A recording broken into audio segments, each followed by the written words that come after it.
அஸ்ஸலாமு அலைக்கும் வரஹ்மத்துல்லாஹி வரகாத்துஹு. எப்போ நீட்டணும், எப்போ நீட்டக்கூடாது, அந்த எழுத்துக்களுடைய உச்சரிப்பை கொடுக்கணும் அப்படிங்கிறத நம்ம கொஞ்சம் கவனிக்கணும். சரிங்களா? இப்போ இந்த அடையாளத்துக்கு முன்னாடி அலிஃப் வரும்போது ஆ அப்படி சொல்லணும்.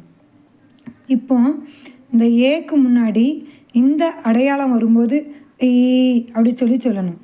வாவுக்கு முன்னாடி இந்த அடையாளம் வரும்போது ஓ அப்படி சொல்லணும்.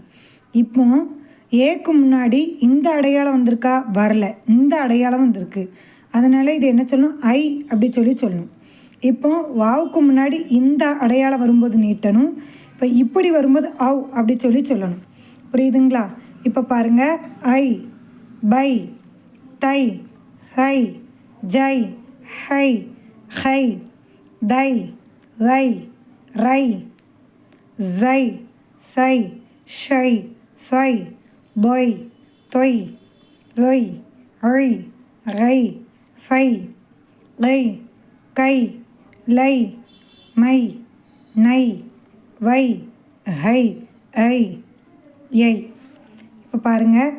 ஐ, ந, ஸ்வை, ஃபுன், அப, வை, ஹி, யா, லை, யா, லை, த, யா, லை, த, நீ, யா, லை, த, நீ,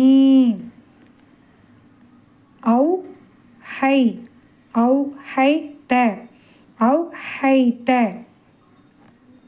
அழி, நை, அழி, நை, நீ, அழி, நை, நீ, ஹை, ஹா, ஹை, ஹா, த, ஹை, ஹா, த, ரை, ரீ, ரை, ரீ.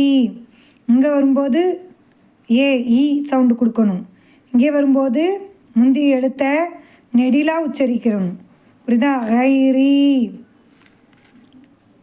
எ, தை, எதை, ஹி, எதை, ஹி. அல்லாவுடைய உதவியை கொண்டு அல்லாஹ் புரிய வைக்கணும். இங்கே நம்ம எல்லாத்துக்குமே எல்லா பாடங்களையும் விளங்கி மற்றவங்களுக்கு சொல்லி கொடுக்கக்கூடிய வகையில் புரிதலை ரப்புல் ஆலமீன் நம்மளுக்கு தரணும். அவனுடைய கல்வியை நம்மளுக்கு தரணும்.